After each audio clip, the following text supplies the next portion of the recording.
Oldest All right. trick in the Now, book. let's just hear. Can we have you say what you just said into the microphone? Yeah.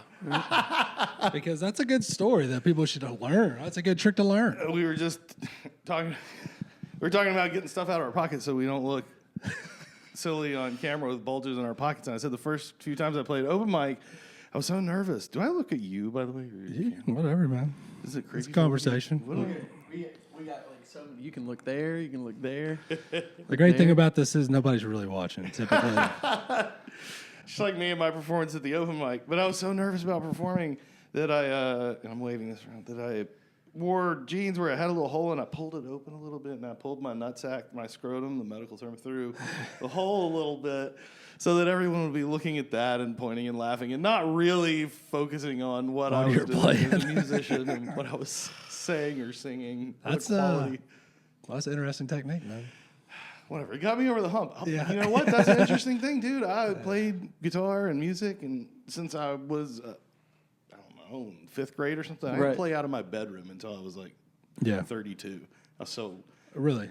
not nervous about performing, but just like, I want to keep this for myself. Yeah. I don't want this to become a commodity that I have to worry about marketing and then being that. evaluated. I want to just enjoy this for the sheer joy of doing it. We talk about that constantly, it seems like. That same thing of like, what is it? Like, how does it become the art? Is it still the art when you're trying to like, feels like constant promotion and all that? You know, at that point in my career, I was doing more writing stuff, movie writing stuff. I wrote movies for the Sci-Fi Channel. I went to NYU Film School and did some fun stuff like that. But everything I wrote was part of that, and it was always evaluated. It was always like, how am I going to get money off this? Is this worth doing? And when somebody said this is bad, somebody said they get that project set up, so I should do that. And it was like, I could at least just pick up my guitar and enjoy playing it and write a song, and it was done. If I was the only one who heard it, it was what I wanted to say, and I was proud of it. Do you still do that? Write movie stuff? Like, or write stuff that's just for you? Oh, 99% of it. Yeah. I constantly do that. Oh, yeah. Do you do that, Joel? You ever write when it's like, this is just for, to get this out? I'm not going to share it with anybody? Yeah. Absolutely. Yeah. I've written 5 novels. And only 2 of them I've shared with anybody. The Really? rest just sit on my shelf. Cause No kidding. No one would appreciate that but me. Are they like, what are the novels about? Are they Well, there's a lot of sex. nice? I mean, that's only kind of a joke. Yeah. It is a joke. They're not romance novels, though. I got you. We have jumped off the deep end. Do you want to provide some structure to what? No. No, this is exactly what we do every time. I think you're in a good place right now. Yeah, we're in a good spot. Because I think what you were talking about with, because you mentioned something earlier, and so we can segue, but like when we're talking about doing music for the love of it and making music for the love of it, and after about 6 months of evaluation of that trip, right? Because that's like you get on your high horse and you're like, oh, I'm only going to do my art and I'm only going to do my original stuff. And then you reach that precipice and you maybe get that gig. And so things are looking hopeful. And then here we go. The realization of, wait, is this a viable source of income for me at all? This is fascinating. This is real conversation here, everybody. This came out with Randy right at the end of a meeting at the ACE Commission, and it was like, this is, one sentence needs to be blown up and examined because it's fascinating, and I think there's answers that are a call to action to everyone in the community. And that's, is there money in this? That's what you said. Is there actually money in this? Well, tell them about where the conversation happened and how that started, and kind of like if you can remember anything about how it unfolded, because this is good. Set up where this. Yeah, sure. I'll give you my take on it. So, there's a thing going on right now called the Chattanooga Music Council, which is started by the city of Chattanooga, and it's basically like a really cool thing. They're reaching out to as many people in the music community as they can to just be like, how can we help? What can we do to make music in general better in the city? How can we put our stamp on music in Chattanooga?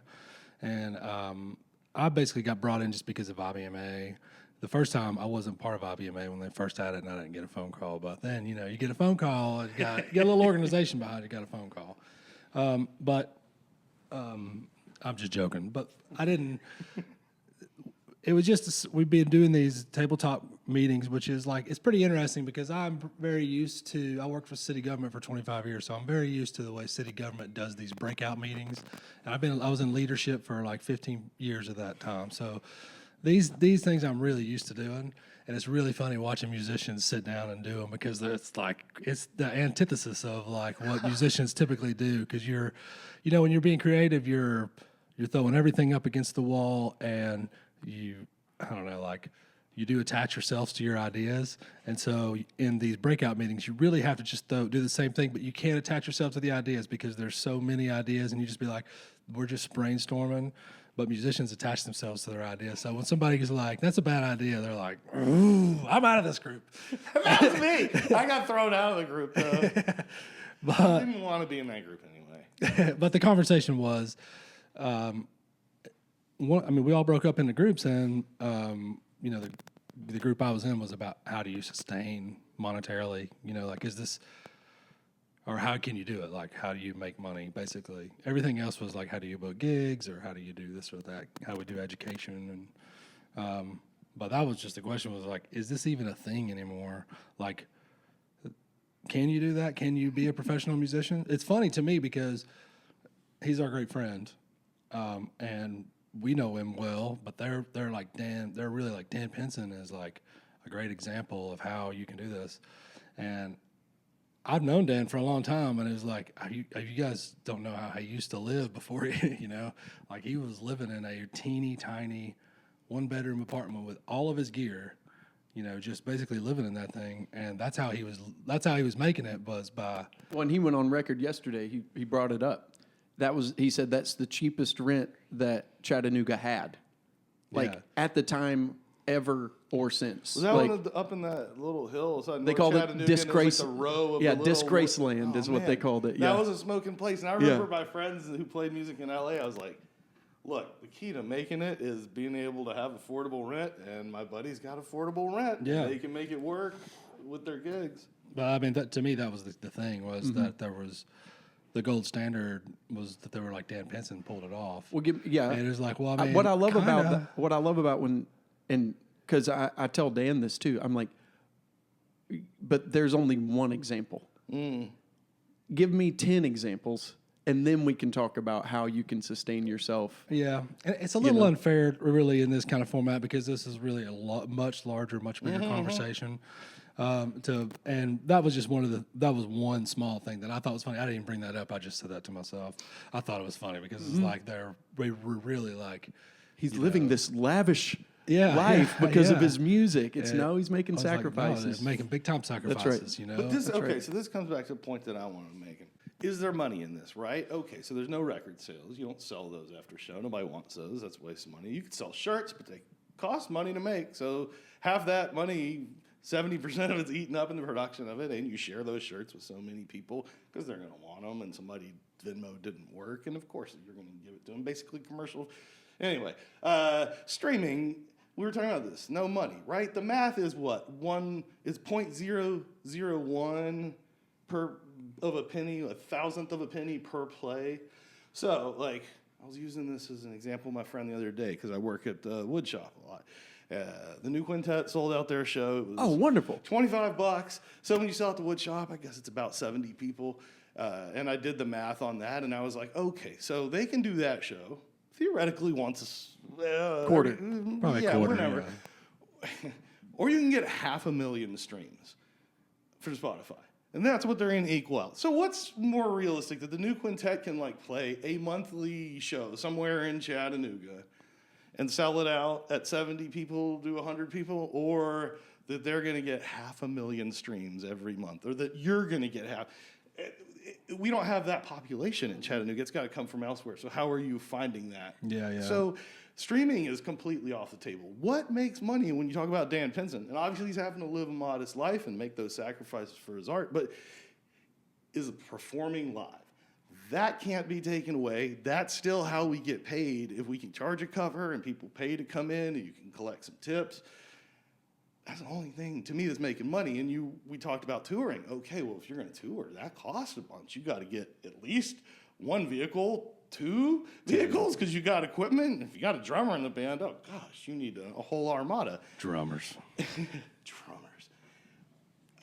So there's no money really in that. Even those bigger name artists that we know that are touring, medium-sized and bigger, aren't making the same amount of money on that. It's not viable. It's fun if you're a kid. You sleep on the floor and you have the experience of seeing different parts of the country and hanging out with your buds, but it's not a long-term viable source of income.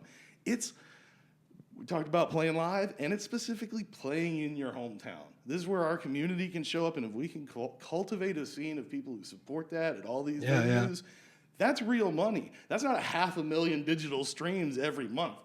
I can't do. None of us are doing that, but like selling out 70 tickets once a month for everybody's show, I can do that, right? We could do that in Chattanooga. That's real. Yeah. I'm gonna step off my soapbox now and hand the floor back to my esteemed. No, our goal is to keep you on your soapbox. But I think that it's important to show that there is not a musician in Chattanooga locally that is living off of original music. I don't know. Larry Fleet. Larry Fleet's in town. Suevo. Yeah. Original, Suevo does- only original. I'm like no covers. Maybe 2 covers a what's- set, but I'm talking because if we're talking people that are full-time musicians that are making a living, there are plenty. Yeah. But they're playing other people's music. Yeah. You see what I'm saying? You know, and maybe that's a thing that Like there are Amber Carrington has sang since she was 14, and that has been her only job. You know, like getting paid doing that. You know, and she could do that full time if she wanted to. You know, it's kind of like I'm like, what's the measuring stick for that? Is it okay? You're playing public shows full time because there are a lot of people playing these weddings. There are a lot of people playing. There are a lot of different ways. So I think bringing into the conversation, what are we talking about here? When we talk in conversation, you're right. In Chattanooga, are we talking about playing original music? Are we talking about a full-time musician that plays 5 shows a week but still works another job because that person has a family and needs to provide? Those 5 gigs don't make anything, you know. And so it's like, are we talking about people that have lived within their means to a point of poverty to where they can play music full-time? Yeah, right. Because Yeah. you know what I'm saying?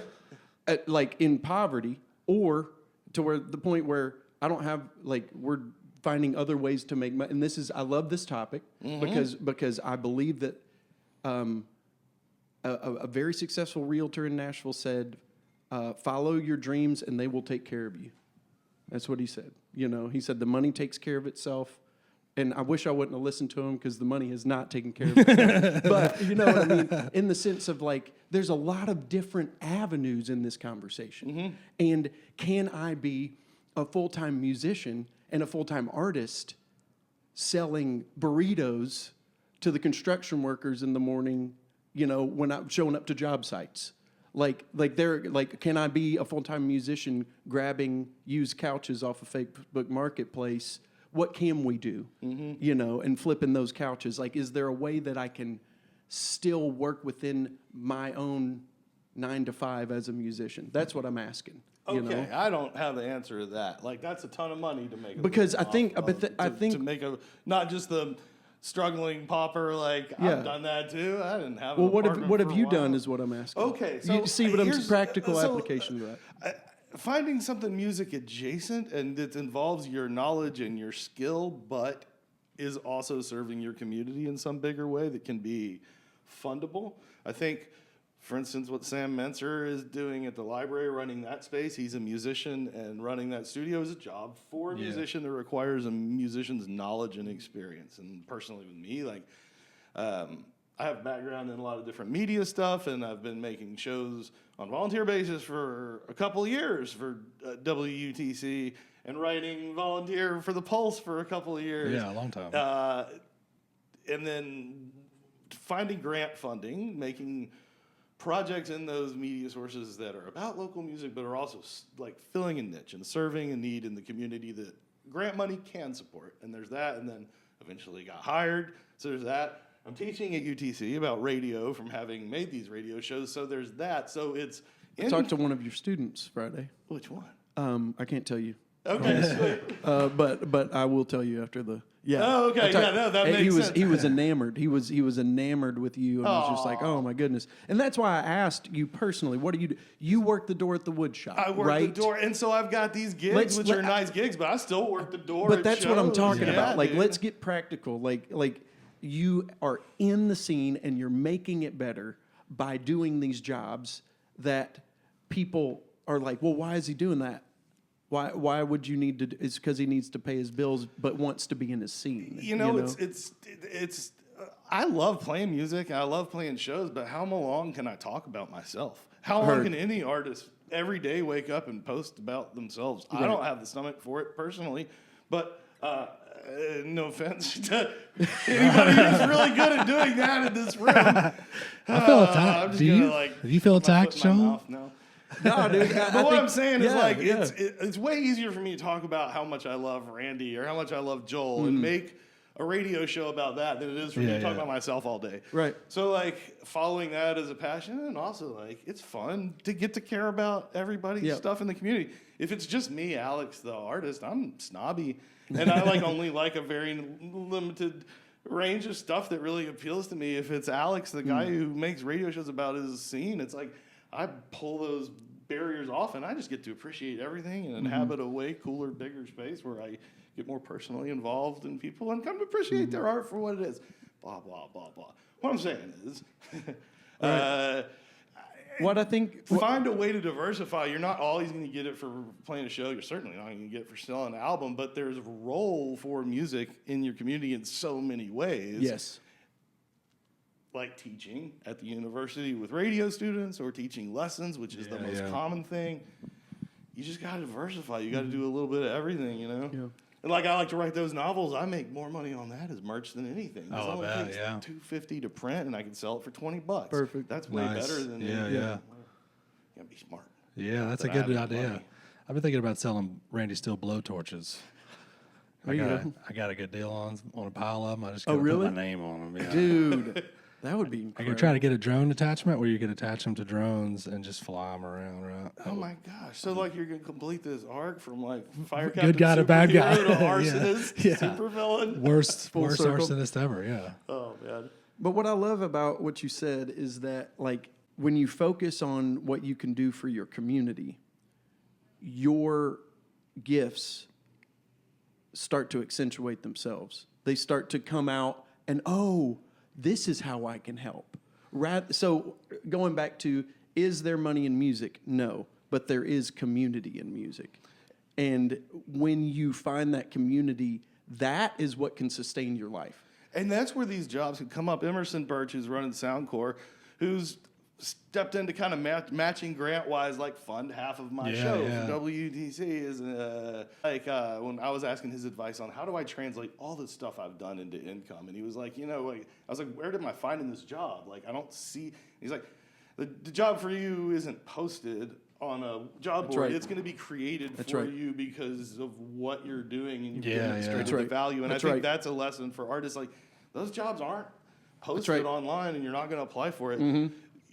You're going to be, somebody's going to create that job for you to do what you do so well. But the only way they're going to do that is if you're doing it. And if you're focused. And we said that earlier, you're never going to get, but what I love about that and what isn't said about that is tens of thousands of dollars of time and effort and resource that you've given yourself of your own money to what you, and so what people don't understand is that if you're not a creative, and I'm trying to bring this to the public eye, the tens of thousands of dollars that have been paid to the artist, and that artist immediately hands it to a recording studio or gear, or like it's not like these guitars you buy them and they stay in tune forever. It's not like these amps, the electric stuff just works. God, and it's not like these cars, just have the gas that fills themselves to get to the 6-hour gig and turn around. Like these tires don't stay filled. Like all of these things, like the sacrifices that you're making simply so that you can sit down and get judged by 20 people, on a Tuesday night or whatever. It's incredible the lengths that you go to as a person. And I know I've seen you do these just to bring your art to people. As much as you're not going to talk about yourself, but like when I see you perform, and when I played with you on a whim, we recorded that one, and you walked in and you looked at me and you said, "Whatever you do is going to be great." Yeah. And like to have that kind of inviting spirit means that your heart is in the right place for what you're doing. Well, to be fair, I only said that because I knew that whatever you played would be great. There's plenty of musicians I would not say that to. Well, but at the same time, most people would either view it as an opportunity to impress a viewpoint of elitism, and you didn't. Oh, okay. You know what I'm saying? Like, this was my time. And you were just like, "Oh, you're here. This is, okay, come on." I had all these talented musicians sit down and jam cool with the mayor, and that was another good time. that was fun. That was another good I got to time. get him for another interview this year and see what's up. Yeah. So one of the things that you just mentioned earlier I thought was pretty interesting was you said when you're in your radio, like you personally, this kind of resonates with me because I'm in bluegrass, and so if I'm in my car, I'm listening to bluegrass album band, or I'm listening to bluegrass music. But because we've been doing this, I've been forced outside of bluegrass quite a bit and listening to a lot of especially because Chattanooga has a great indie band scene coming up, and there's a lot of great kind of rock and jam bands around. Can you kind of go into just a little bit more depth about what the radio station, like how it's kind of allowed you to kind of maybe bust the bumpers off the alley, when you're bowling? Yeah, I feel like I'm whatever. It's a character flaw that I've been trying to overcome since I was a teenager and thought I knew everything, which is like, this sucks and that rules. You know what I'm saying? Yep. And try to look at it a little more objectively and try to appreciate, like, what's the artist's intent? And, like, this has been a great opportunity to do that. I'll give you a specific example. I really like songwriting, and my favorite part is the story or what's revealed about the human condition, the narrative of it, whatever. Anyway, right. You know what I don't really like? Breakup songs. Yeah. Just not. Me too. I've heard them all. It's like Rappers and Money. Yep. It's been said. It's really hard to say anything. Say it one more original. time just in case they did. What was it that you don't like? Breakup songs. There The we other go. thing is, like, at this age in my life, it doesn't personally resonate with me, right? You know what I mean? Like, Yeah. People don't break up. People don't break up with him. He breaks up with them. Plenty of people have done me in the past. I got a good thing going. I've been married. I had a kid for a long time. Like, I'm in my second half of my 40s now, but it's like, it's not speaking a personal story to me, right? That resonates. It did 20 years ago, for sure. Yeah. Well, that really disqualified a lot of artists from me being able to even just be like, I'm going to sit down and enjoy this show, right? Because it's like, I don't like breakup songs. Who cares? Who gives a shit? This doesn't speak to me personally, right? Yeah. Well, doesn't have to now. And that's kind of Right. liberating, you know what I mean? It's Right. I'm just going to enjoy it because it's about that person's experience. That person speaking their truth, and I'm just going to enjoy it objectively. It's not trying to about sort it into it sucks or it rules. Yeah. Did it make you do that in your regular life? Absolutely. And it's so fun and liberating and invigorating to be like, I can enjoy so many other people's art now that I couldn't before. Yeah, for sure. You're sitting in that different position when you're radio DJ talking, because I mean, if you guys, just because we haven't really talked about it, Alex has a show on 88.1 WTC where he talks about local music, and that's one of the reasons why we were like, if we're going to have the first guest, if we're going to try a guest out, let's try Alex first. So because this is the first time we've ever done this, but that was really the reason why, is because you're really already doing what we're kind of trying to step in here and do. It's like, well, let's get Alex in here and he can just talk about, what he's been going through over the last 2 years with the radio show, and, how promoting local music has what the experience has been, positive, negative. How do you feel?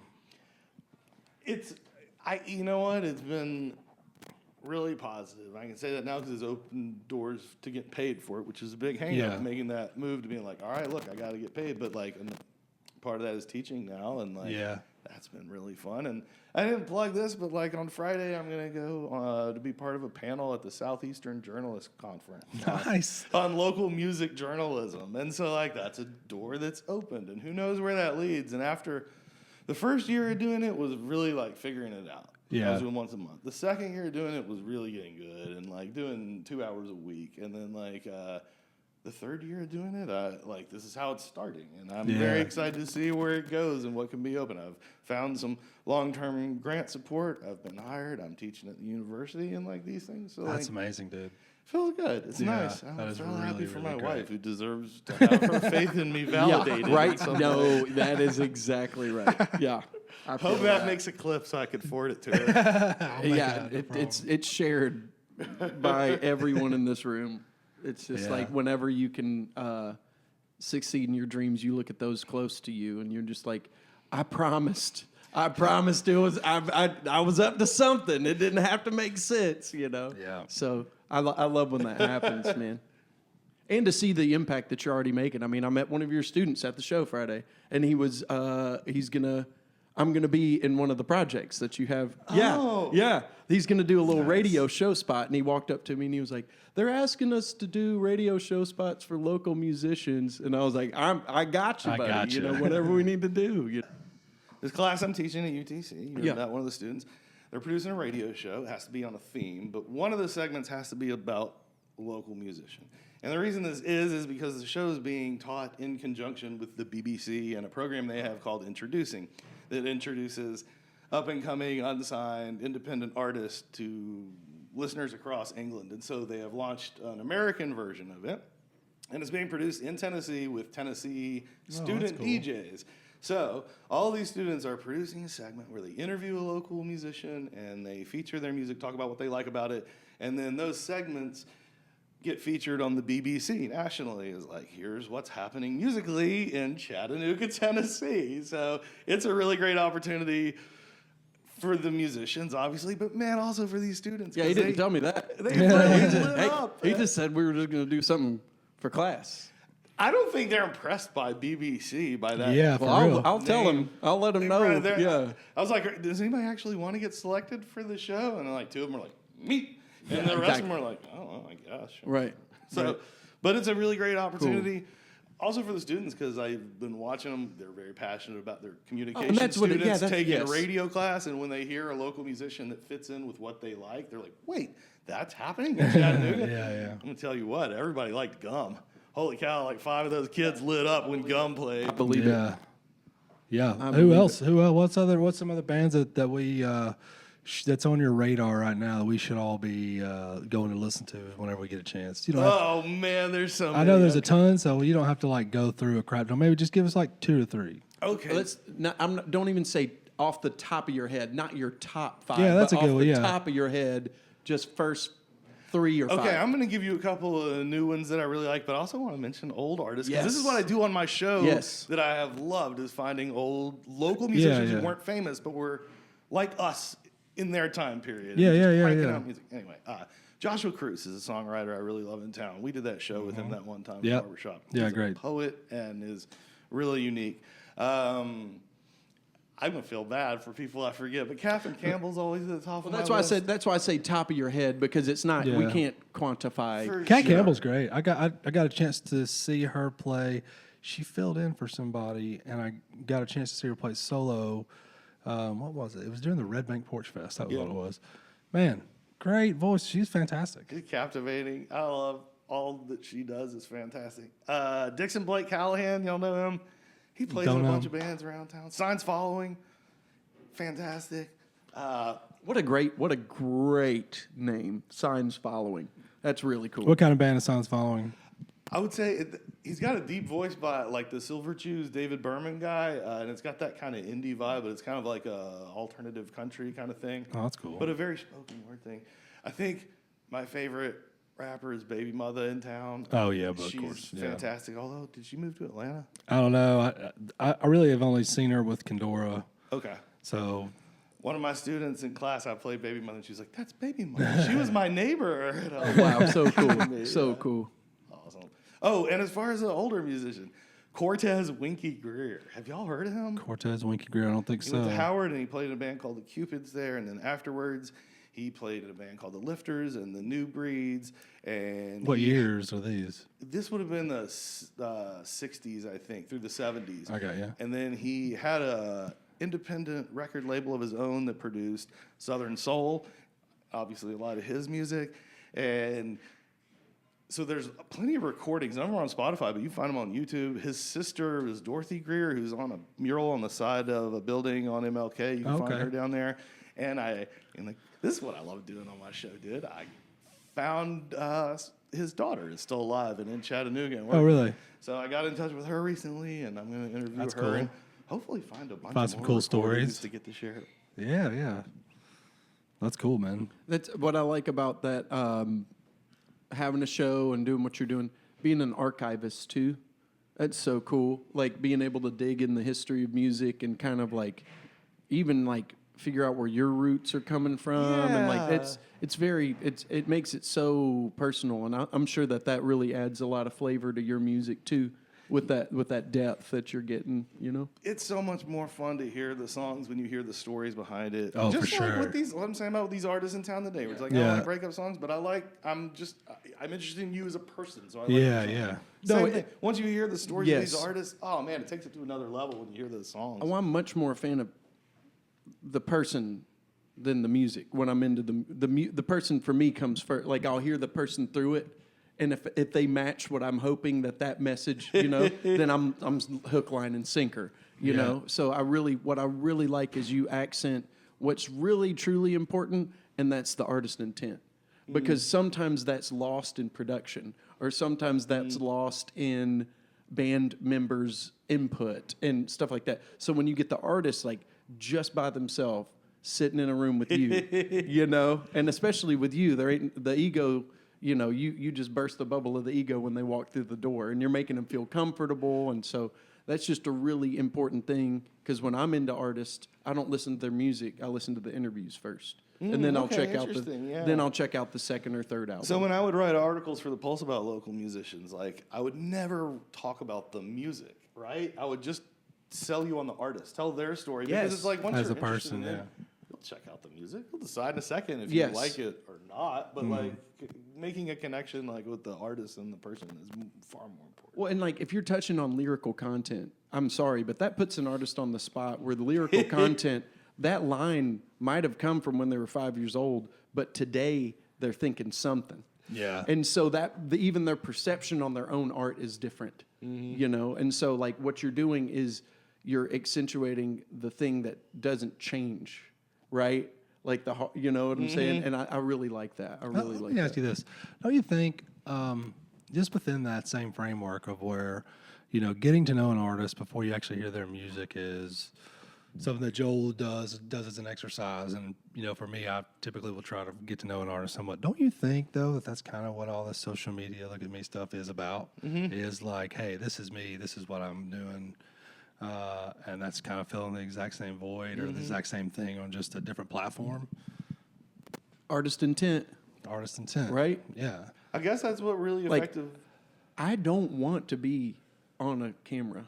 Yeah. I don't, you know, I'd rather not make the reels about the whatever. The shows, yeah. I don't like thinking about, is that hair, like when I'm on a stage, I don't care at all, you know? Yeah. And so it's like, what's your intent? My intent is to get to people. Well, if that means you want to see my face and do the I'll do whatever I can within authenticity up to a point. I think that's the key. I think it's got to be authentic. I agree. You can't be dishonest and like. I think that's pretty visible. Like it's obvious to see that when you're like, oh yeah, this person's just doing this for whatever reason. They watch that video where the guy with the cigar tells you this is what you should do, and you're as a musician, and they did it. It's like to a T. Yeah. But in that 6 weeks later, the algorithm changed, buddy. You look like an idiot posting all this crap. I mean, I think that's the whole point is to try. How do you get the story out? Like we have more. avenues and more, ways to get your story out these days than any other way. And it still feels like it's harder because now everybody else did that. We're just sitting here doing a free podcast, which, we're going to put out for, it's hard to be like, we don't like looking at cameras when we're standing at one, but like, Start staring at that camera. it is the thing. Like, this is part of the story, like this is part of the Chattanooga music story for me is doing this. And Well, it's part of like me and my girlfriend were talking, and she was asking about the road, and she was like, I just don't feel good when I get out of the car after 6 hours. I was like, well, I don't either. And she looked at me and she said, well, you said you love the road. And I said, because when I get out of the car, I'm playing a show. yeah. Right? I don't prefer the camera deal and the microphones and all this stuff. But when this is all said and done, people are getting connected. And coming to shows. Yeah. And they're coming to shows. But when people are getting connected and finding out the authentic story of what we're trying to experience in Chattanooga. So there's like a balance there. It's like, I feel like there's a true balance within authenticity about that, but that's just me, I don't know. When you go on, did you struggle with that when you went on the radio? Were you yeah, like, that's a how good am I question. cheapening my persona and personality? Like, where's the middle line there? No, I just love to talk so Okay. much, and I just love to have the microphone and the floor. I was like, are you kidding? Everybody has to listen to me. Great, Perfect. But that didn't I'll come. work for free. But that didn't come from an egoic place. Like when I hear that, I don't. Yeah, I guess. It comes from a man. Think of all the things we could do. It's like a child on a playground rather than a frontiersman looking at a bunch of landies about to conquer. You know what I'm saying? Yeah. It's like, what's the intention here? Are you excited because of all that you see, because of what you can do with it for you, or are you excited about what you can see because you know that you can use this for your community? And I think the second is.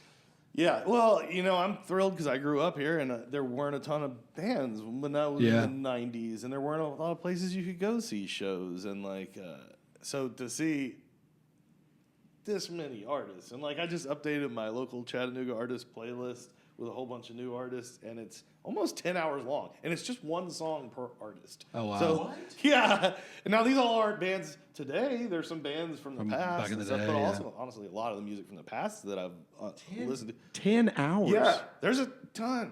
Just Google Chattanooga local music playlist or whatever. Okay, I will. And it'll come up on Spotify. Okay. And you might not like all of it, but you're going to be blown. It's crazy that there's that much. Yeah. So I'm Wow. so grateful, and I genuinely do love to celebrate that because also, we didn't touch on this. It's not just that I grew up here and there were no bands. I lived in New York for years and went to school up there. I lived in L.A. for almost 15 years, and with my friends who owned this place ran a music venue where we all lived at, and we had big artists, Kim Deal from the Pixies, and Yeah, wow. Ariel Pink, who's a popular guy, Yeah. and John C. Reilly, the actor, the Yeah, face yeah. actor. Okay. He did an article interview where he said we were one of his favorite things about LA. So I've been around big music scenes. I've worked in music venues and cool artists and stuff. And when you talk about LA music scene, well, LA is huge. Yeah. You're not going from Venice to Highland Park and back for concerts. So it's really 8 big cities pushed together, and you live in separate ones. But for our radius, which would compare to Echo Park, Silver Lake, where I had lived 15 years ago or whatever, we're punching way above our class. We have way more bands than we should, and way more different kinds of bands, way more talents than you would expect in such a small, concentrated geographic. I concur. It seems like we get into this discussion. I get into this discussion weekly with people. The Chattanooga music scene is better than people think it is. There is a ton of great music here, and it really is. You can go see a good band 5-6 nights a week in Chattanooga, which is, pretty rare compared to most cities. There's Burger Week and Taco Crawl Week where what if we did that live music week and it was promoted in that way, where it's we're going to highlight as many, it's not going to be all the same bands playing the same places, it's going to be different bands in different spaces and whatever. Something to bring awareness to that, because there are way more bands than you would expect in the city. Maybe that's something you can talk to the mayor about when you. Next time we sit down. Next time Yeah, next time you sit down, that's a good I don't call. know. Give us a on the week. list. Give us a week, sir. We can fill it. We can fill it. Hey, and only one show a band. we can fill it for a week. Yeah, for sure. That's what I like about 24 my playlist. hours a day. Yeah. One band for an hour and a half apiece. You know, And try to have it going on as many different places as you can. And it's like, Yeah. look, you're not going to make out to concerts all the time, but for this week, this week. come out and find something you really love. So, in that same vein, coming up in this next weekend, do you have anything that's like on your calendar that you're like, I can't wait to go see this show outside of your own show at the Woodshop, which is Yeah, I'm going to play that. I'm going to play for Thursday? the Tennessee Songwriters Week. You're playing for it? I'm going to play it in again this year. Nice, dude. Nice. what's the date on that? It's Thursday the 5th. Doors are at 5. Music price That's starts at the Woodshop? at the Woodshop. Cool. So they're also doing it at Gate 11 on Sunday. They have several different places. Well, that are they doing started it. last weekend. They started last weekend. They did Tremont Tavern. Have you've ever done it before? Oh, yeah, I've done it 3 or 4 times. Do you know I've what it never is? made the first cut. And I'm You know bitter what it about is, Joel? Yes. Okay. So they do like full from the beginning of one weekend to the end of the next is all the prelim stuff, and they just did Cleveland too, and they did a bunch, and then go to the regionals at Songbirds, and then the winner from Songbirds goes to Bluebird Cafe and does the thing, and then they have like a whole deal up there. I don't even know what judging criteria is. I've done it one time. I judged it one time. Yeah, did you? But Did you get criteria? The criteria was, let me see if I can remember. It was like 5 things. Okay, And so it there was criteria. Though. It was lyrical content, the musical compatibility with the lyrics. It actually was pretty informative because I was like, yeah, sweet, Good, this is what good. they're looking for. But and it was it was the hardest thing I've ever done because when you're doing 9.5, 9.6, and that like that's the difference. keeping people out, so it was interesting because Yeah. that's over the course of what, an hour and a half, and you're seeing that many artists. Yeah, you see a bunch back. So to like back. you kind of have to go back. Okay, well comparatively, that 9.6 is now a 9.8 because this guy's 9.6 or whatever. So it was just it was difficult. Should I play a sad song or a funny song? I've played funny songs in the past, and I never made it past the first. Yeah, cut. I'm gonna be real with you. Yeah, the comedies it never made it.